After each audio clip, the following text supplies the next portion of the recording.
لا إله إلا الله محمد رسول الله لا إله إلا الله محمد رسول الله.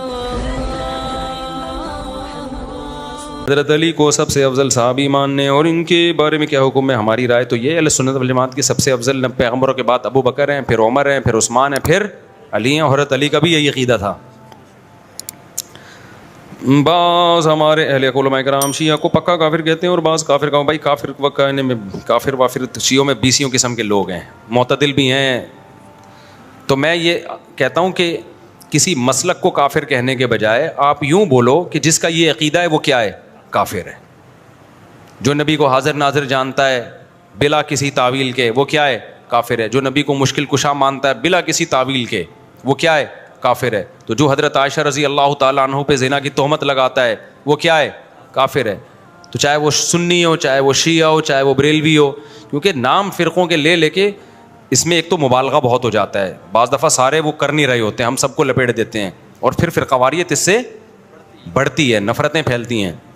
اپنے ملک کو پہلے بچاؤ. جو تو حالت ہو گئی ہے ہماری، لڑ کے ایک دوسرے کو ویسے ہی پڑھ کے کوٹ دیا ہم لوگوں نے. کہہ رہے ہیں ہم جہاں آسٹریلیا میں رہتے ہیں وہاں اکثر اہل تشیع حضرات، وہاں جس علاقے میں رہتے ہیں وہاں زیادہ حضرت شیعہ حضرات ہیں، تو ہمارے گھر میں آ کر اپنی نماز پڑھتے ہیں. پڑھنے دو بھائی، میرے بھائی، وہ جائے نماز پہ ڈیلا رکھتے ہیں، رکھنے تو آپ کے گھر آگے نماز پڑھ رہے ہیں نا، کوئی آپ کے چوری تو نہیں کر رہا نا. بار بار میں ایک بات کہتا ہوں، دوسرے کے مسلک کو چھیڑو نہیں، اپنے مسلک کو چھوڑو نہیں. ہاں جب وہ حق کی تلاش میں آپ کے پاس آئے دلائل، تو علماء سے دلائل پوچھ کے اس کو محبت کے ساتھ سمجھا دو. مان جائے ٹھیک ہے، نہیں مانے تو اس کی مرضی ہے بھائی. اتنی دنیا میں اور کچھ ہو رہا ہے تو کیا ہو گیا. تو یہ ضرور ہے کہ کوئی بھی شخص چاہے وہ سنی ہو چاہے وہ شیعہ ہو، آپ کے سامنے صحابہ کی گستاخی نہ کرے. وہ اب بولو بھائی یہ حدود سے کیا ہو رہا ہے. دیکھو کوئی عیسائی آپ کے گھر آتا ہے، وہ نبی کو نبی نہیں مانتا نا، تو آپ کو پہلے سے پتہ ہے نہیں مانتا، پھر بھی آپ کے گھر آتا ہے، کھانا کھا کے چلا جاتا ہے. لیکن وہ آ کے آپ کے پیغمبر کو برا بھلا کہنا شروع کر دے تو آپ کہو گے بھائی اب یہ کیا ہو رہی ہے؟ یہ زیادتی ہو رہی ہے. آپ کہو گے یہ کیا ہو رہی ہے؟ یہ زیادتی. تو کوئی بھی شخص آئے آپ کے سامنے سیدنا معاویہ کو برا بھلا کہنا شروع کر دے، حضرت ابو سفیان کو، ابو بکر کو، حضرت عائشہ کو، آپ بولیں بھائی آپ آئیں اپنی نماز پڑھیں، آپ کا ایک مسلک ہے، ایک فقہ ہے، آپ اس طریقے سے پڑھیں، ہم نے منع نہیں کیا آپ کو. میں تو یہاں تو شیعہ لوگوں کو کہتا ہوں، اور آئے بھی ہیں بہت سارے مسجدوں میں، بیان بھی سنتے ہیں. ایک دن کسی جذباتی نے پکڑ لیا کہ شیعہ آئے نکالو. میں نے کہا تو مجھے بہت غصہ آیا. میں نے کہا کس بیس پہ نکال رہے ہو بھائی؟ آپ مجھ سے پوچھے بغیر آپ یہ کام کر رہے ہو. تو یہ بدتمیز ہر جگہ پر ہوتے ہیں. میں نے کہا آئیں بیٹھیں بھائی. تو مجھ سے ملتے ہیں بہت سارے شیعہ لوگ بھی، میں کہیں جاتا ہوں نا اور بتا رہے ہوتے ہیں میں شیعہ ہوں لیکن آپ کو سنتا ہوں. تو ہمیں عادت نہیں ہے اس کو جا کے چھیڑنا شروع کر دیں، پن کرنا شروع کر دیں. میں کچھ بھی نہیں کہتا. ملک ہمارا ابھی لڑائی کا متحمل نہیں. جو سیکھنا چاہے، بات کرنا چاہے تو آپ محبت عزت کے ساتھ بات کر لیں. اس سے آگے آپ اپنی حدود کو کراس نہ کریں. لوگ کہتے ہیں مولوی ٹھیکیدار بنے ہوئے دار اسلام سے خارج کرنے کا. مولوی ٹھیکیدار نہیں بنے ہوئے. جو بیچارہ ہو جاتا ہے مولوی اس کے بارے میں رپورٹ پیش کر دیتے ہیں کہ یہ کیا ہو گیا ہے، ہو گیا ہے. اچھا بعض لوگ یہاں کہتے ہیں ہم کون ہوتے ہیں کسی کو کافر کہنے والے. کچھ براڈ مائنڈڈ قسم کے اسکالر ایسے بھی مارکیٹ میں آ گئے ہیں کہ ہم کون ہوتے ہیں بھائی یہ فیصلہ کرنے والے. یہ تو قیامت میں اللہ فیصلہ کرے گا. اللہ قیامت میں بھی کرے گا. اللہ نے دنیا میں بھی فیصلہ کر دیا ہے. اللہ نے دنیا میں بھی بتا دیا ہے. قرآن و سنت میں واضح تعلیمات ہے کہ کون مسلم ہے اور کون کافر ہے. لہذا یہ فیصلہ کہ ہم کون ہوتے ہیں، ہم واقعی نہیں ہوتے، لیکن اللہ تو ہوتا ہے نا یہ فیصلہ کرنے والا. تو جو اللہ نے فیصلہ کیا وہ ہم پبلک کو بتا دیتے ہیں کہ یہ دلیل ہے اور یہ اللہ کا فیصلہ ہے. ہاں دلیل غلط تو پھر آپ کہیں کہ یار دلیل صحیح نہیں دے رہے آپ، تو یہ بالکل غلط ہے. ہم واقعی کسی کو کافر کہنے والے نہیں ہوتے، لیکن اللہ تو ہوتا ہے نا. تو اللہ رسول نے جس کو کافر کہا ہو ہم اس کو کافر بتا دیتے ہیں، بناتے. ہمارے یہاں کوئی فیکٹری نہیں ہے کافر بنانے کی. کوشش ہماری یہی ہوتی ہے کہ مسلمان بنائیں ہم. جو ہو جاتا ہے اس کو بتاتے ہیں بھائی اس کا اسلام سے تعلق نہیں ہے. اچھا بعض لوگ کیا کرتے ہیں کہ براڈ مائنڈڈ اتنے بنتے ہیں کہ کسی کو کافر نہ کہو، کسی کو غیر مسلم نہ کہو. ٹھیک ہے کافر کا لفظ ذرا سخت ہے تو آپ غیر مسلم کہہ دیں. جب غیر مسلم کو بھی آپ کافر کہتے ہیں نا تو اس کو چڑ ہوتی ہے اس سے. تو کسی کو ہمیں طنز کرنا تو شریعت میں پسندیدہ نہیں ہے نا. تو اس کے لیے آپ اس کو کافر نہ کہیں، غیر مسلم کہہ دیں. یہ ہلکا لفظ ہے. اس پہ وہ تو خود مانتا ہے کہ میں مسلم تھوڑی ہوں. یہ ایک الگ بات ہے کہ ہم کافر کو کافر کے بجائے ہم کیا کہیں گے، ایک ادب تمیز کا لفظ استعمال کریں گے بھائی یہ غیر مسلم ہے. جیسے قرآن نے بھی اہل کتاب کو اہل کتاب کہا، ایک رسپیکٹ دی نا ان کو. لیکن یہ تو نہیں کہا کہ یہ مسلم ہے، یہ تو نہیں کہا نا. اتنی رسپیکٹ تھوڑی دینی ہے کہ ہم افورڈ ہی نہ کر سکیں. بھائی آپ پیار سے کسی کو بیٹا کہہ دو، اس نے کہا نادرا میں بھی میرا نام ڈال دو. آپ نے کہا بھائی اتنی رسپیکٹ دوں گا جو میں افورڈ, ہاں اتنی نہیں ہوتی کہ آپ کو سگے بچوں میں اور محلے کے بچوں میں فرق ہی ختم ہو جائے, ایسا تو اپنے بچوں کے ساتھ تو ہی نہیں ہے. تو اللہ نے اسلام کا ایک دائرہ رکھا ہے, اگر آپ ہر شخص کو اس اسلام کے دائرے میں لے آؤ گے تو مسلم غیر مسلم کی جو باؤنڈری ہے وہ کیا ہو جائے گی, ختم. اور اللہ یہ باؤنڈری کو قائم رکھا ہے, قیامت تک رہے گی. یہ فرق ہے اللہ کے یہاں, اس میں اس کے شرعی احکام ہیں. تو غیر مسلم کا ذبیحہ حلال نہیں ہے سوائے یہودی عیسائی کے, غیر مسلم سے نکاح جائز نہیں ہے سوائے یہودی عیسائی کے, اور غیر مسلم کے پیچھے نماز جائز نہیں ہے, وہ تو یہودی عیسائی ہو اس کے پیچھے بھی جائز نہیں ہے. سمجھتے ہو کہ نہیں سمجھتے؟ تو یہودی عیسائی ایسے غیر مسلم ہیں کہ ان کو اللہ نے 2 پروٹوکول دے دیے کہ ان کی عورت سے نکاح کر سکتے ہیں, ان کے مرد سے نہیں ہو سکتا. نمبر 2, وہ جب جانور ذبح کریں گے تو وہ حلال ہے ہمارے لیے. یہ صرف عیسائی اور یہودی کو پروٹوکول دیا. مسلمانوں میں کوئی مشرک ہو جائے اس کو یہ پروٹوکول نہیں دیا, اس کی کوئی دلیل نہیں, کیونکہ وہ بڑا مجرم ہے نا, توحید میں پیدا ہو کے شرک کر رہا ہے. ارے عیسائی تو پیدا عیسائی گھرانے میں ہوا نا, اس کا جرم ہلکا ہے. مسلمان پیدا توحید میں ہوا, ہمیشہ ایاک نعبد و ایاک نستعین پڑھتا ہے اور جاتا پھر مزاروں پہ سجدے کرتا ہے, تو یہ بڑا مجرم ہے. اس کا ذبیحہ حلال نہیں ہے, ایسی عورت سے نکاح جائز نہیں ہے. سمجھتے ہو؟ کیونکہ یہ ارتداد کے حکم میں ہے, مرتد کے حکم میں.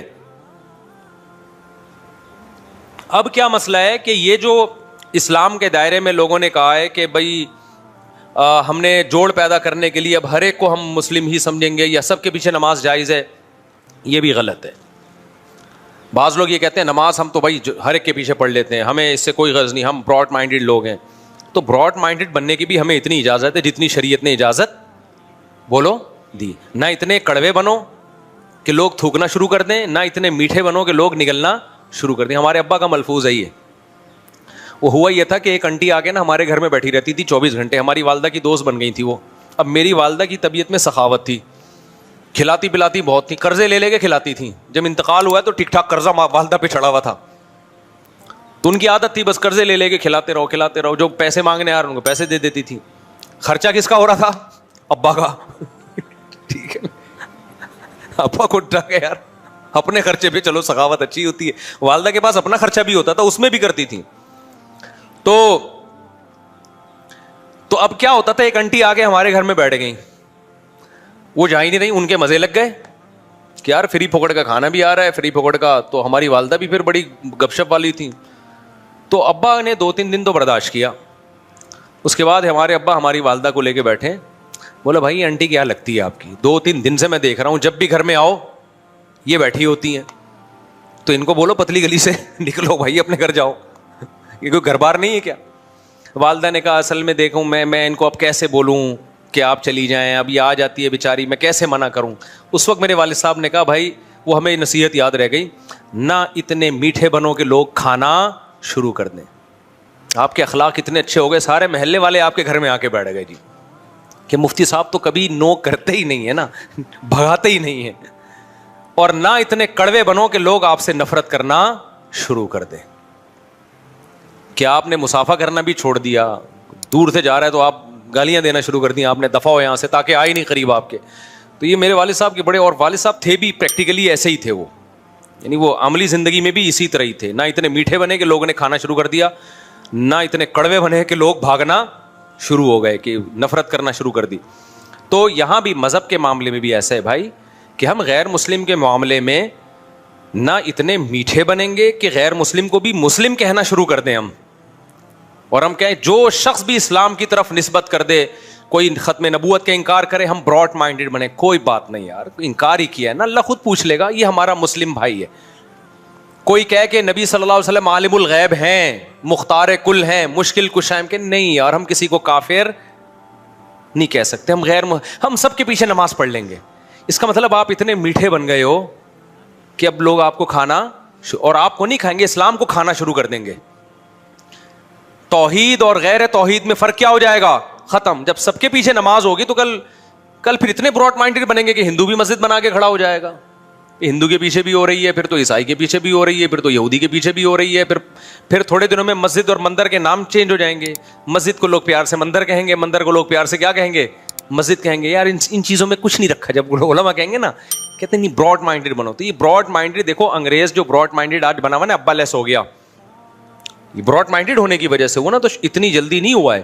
شروع میں انہوں نے کیا کہا, پردے کو ختم کیا اپنی سوسائٹی سے, پھر انہوں نے نکاح کے نظام کو ختم کیا, girl friend boy friend system آیا, پھر ہوتے ہوتے ابا مارکیٹ سے آہستہ آہستہ شارٹ ہو گئے, پھر اتنے براڈ مائنڈیڈ بنے کہ لڑکی لڑکے کا فرق ختم, ہومو سیکچولیٹی کو, ایل جی بی ٹی کے بعد کیو آیا, پھر کیو کے بعد بھی اتنی چیزیں آ گئی ہیں نا, پوری حروف تہجی انگلش کی ختم ہو جائے گی. ایل جی بی ٹی کا مطلب لیسبین, اور یہ گائے ہے, اور یہ فلانا ہے, تو ڈمکانا ہے, تو اتنی قسم کی فیلنگز مارکیٹ میں آ گئی, ہر فیلنگ کو انہوں نے ایک الگ الفابیٹ کا نام دے دیا, تو زیڈ تک پہنچ جائیں گے. یہ سمجھ رہے ہو کہ نہیں سمجھ رہے؟ تو یہ براڈ مائنڈیڈ. تو مذہب کی بھی ایک میرے بھائی باؤنڈری ہے, اس سے آگے جانے نہ اس میں اتنے کڑوے بنے کہ ذرا ذرا سی باتوں پہ آپ لوگوں کو کافر کہنا شروع کر دیں.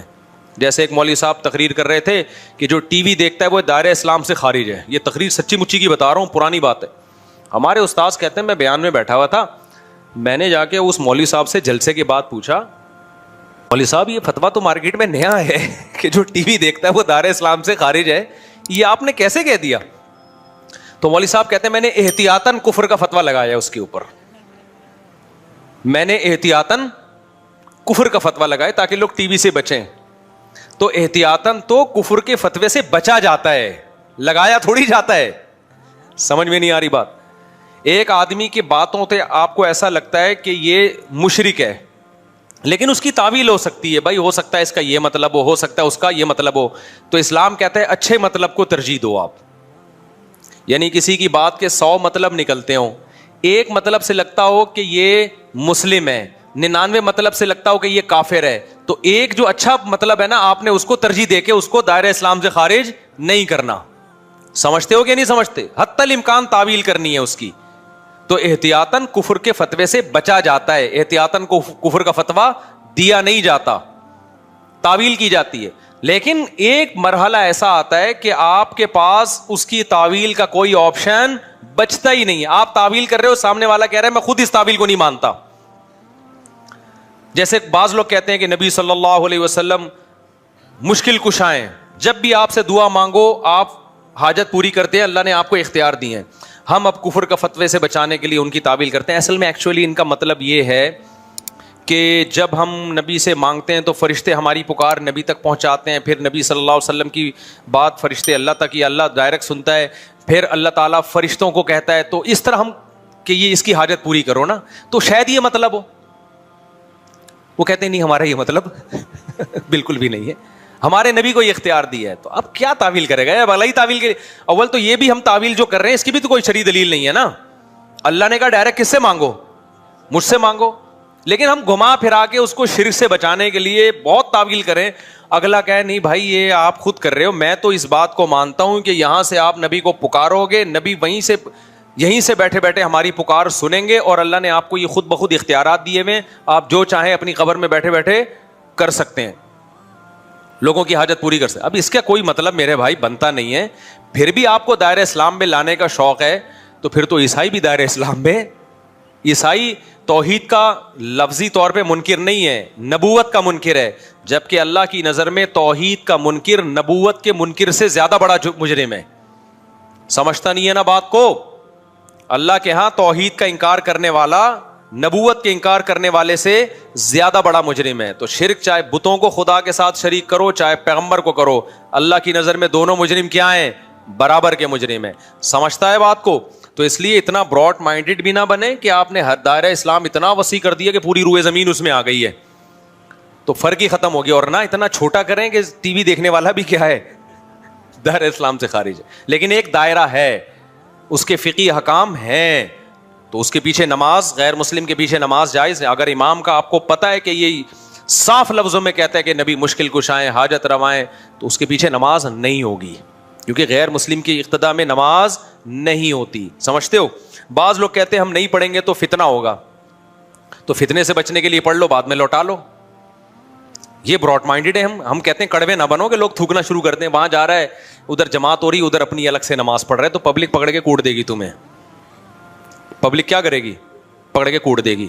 اور پھر آپ کو حق پرستی کا بھی شوق ہے, آپ لوگ کہہ رہے ہیں بھائی ہاں امام کے پیچھے نہیں پڑھ رہے, کہہ رہے ہیں ان کا عقیدہ شرکیہ ہے. یہاں فتنہ پھیلے گا. تو بھائی چھوڑ دے اپنی نماز پڑھ, پتلی گلی سے نکل. تو کیا ٹھیک کرے گا کیا عقیدہ کسی کا؟ کے دیکھو آج جو اتفاق پیدا کرنے کی کوشش کی جائے, میں بھی شیعہ سنی لڑائی کا ہرگز قائل نہیں ہوں, لیکن اتفاق کی ایسی کوشش کہ آپ کی پہچان ہی ختم ہو جائے, یہ اتفاق پائیدار نہیں ہوتا.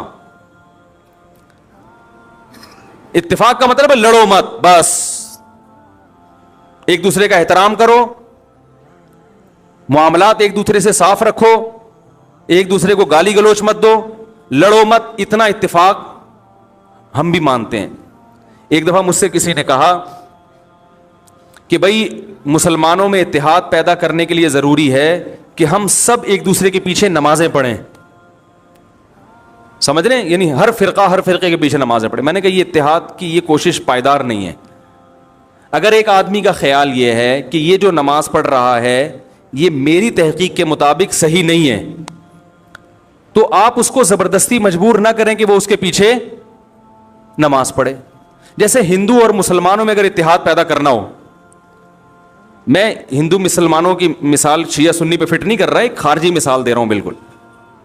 تو اس کا ایک طریقہ تو یہ ہے کہ بھائی لڑو نہیں آپس میں, وہ مندر جائے اور تم کہاں جاؤ, مسجد جاؤ. لیکن آپ ایسے شروع کر دیں کہ اگر ہندو نماز پڑھائے تو مسلمان اس کے پیچھے نماز پڑھ لیں, ایسا نہیں ہوگا بھائی, کیونکہ ہماری رائے کے مطابق پھر نماز ہوگی نہیں. تو اسی طرح کوئی مسلمان نماز پڑھا رہا ہے مگر اس کا فقہ یہ کہ وہ بغیر وضو بھی نماز کا قائل ہے, اس کا فرقہ یہ کہتا ہے, تو ہم اس کے پیچھے پڑھ لیں گے؟ ہے بھائی, نہیں پڑھیں گے. ہم بولیں گے بھائی ہماری رائے کے مطابق آپ کی نماز نہیں ہو رہی. اگر آپ کا فقہ یہ کہتا ہے کہ بغیر وضو بھی ہو جاتی ہے تو ٹھیک, آپ پڑھتے نا, ہم آپ کو نہیں چھیڑ رہے, لیکن ہماری تحقیق یہ کہ نہیں ہوتی. تو اسی طرح میرے بھائی, اگر میرا کسی کے بارے میں عقیدہ ہو کہ یہ شرک کا مرتکب ہے اور میں اس کے پیچھے نماز نہ پڑھوں تو اس کو فرقہ واریت نہیں کہتے. سمجھ رہے کہ نہیں سمجھ رہے؟ ہاں لڑے نہیں. دنیا میں درجنوں نظریات کے لوگ ہیں, درجنوں فرقے ہیں, درجنوں مذاہب ہیں, آپس میں محبت سے رہیں.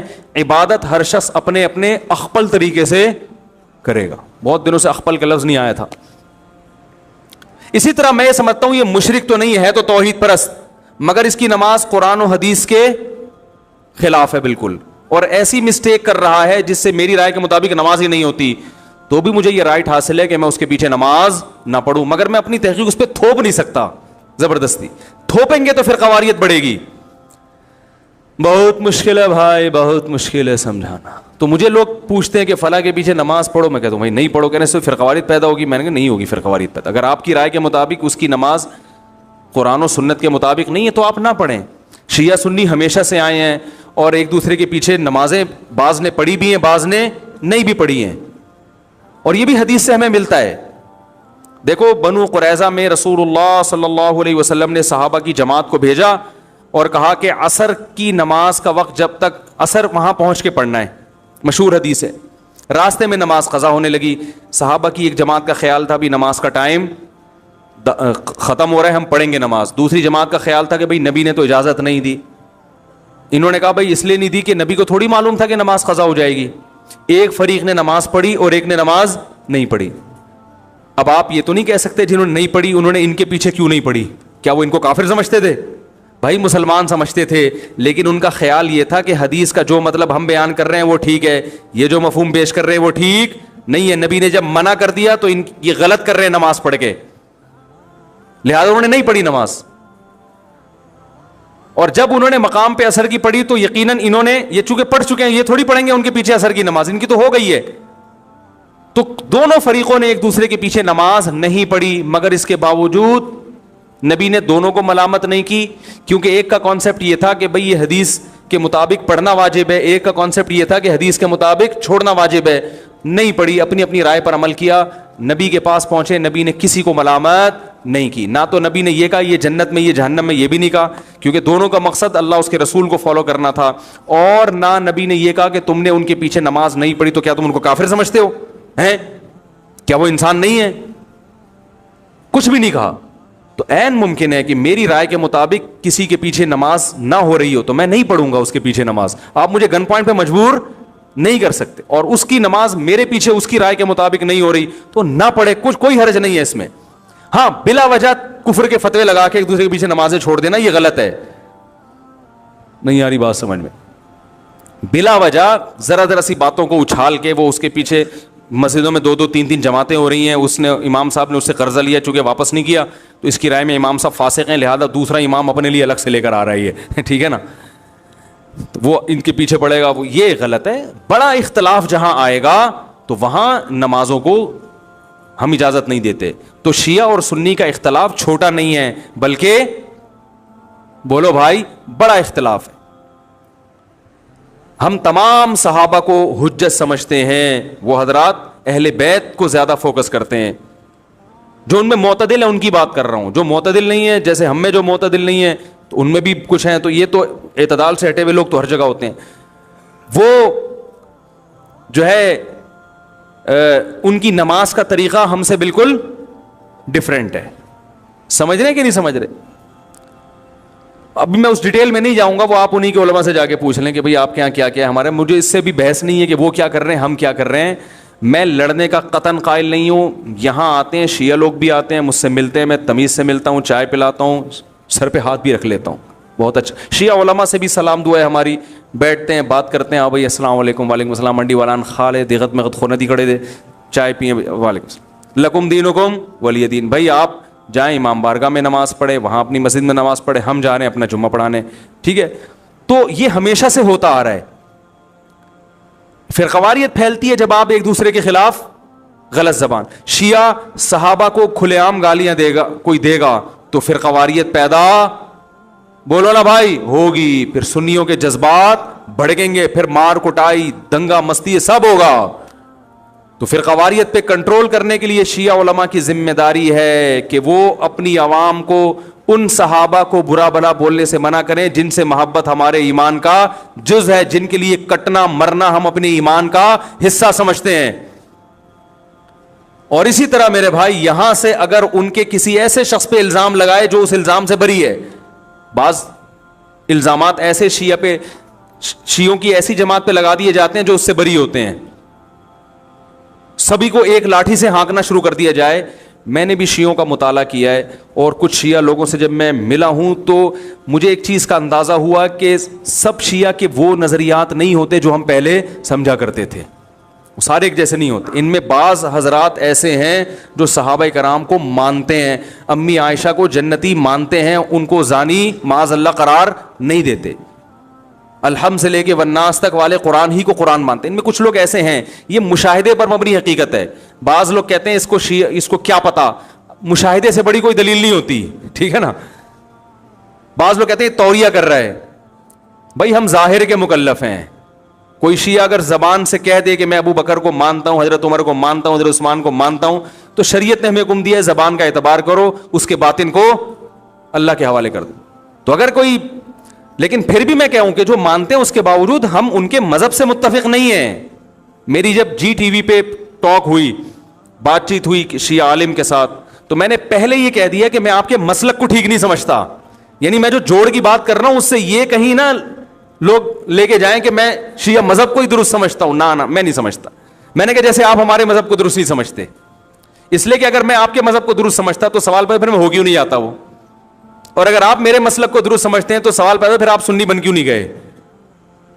بھائی جب ایک چیز کو میں درست سمجھ رہا ہوں تو مجھے چاہیے نا کہ میں ہو جاؤں وہ, لیکن مار دھاڑ والا طریقہ غلط ہے.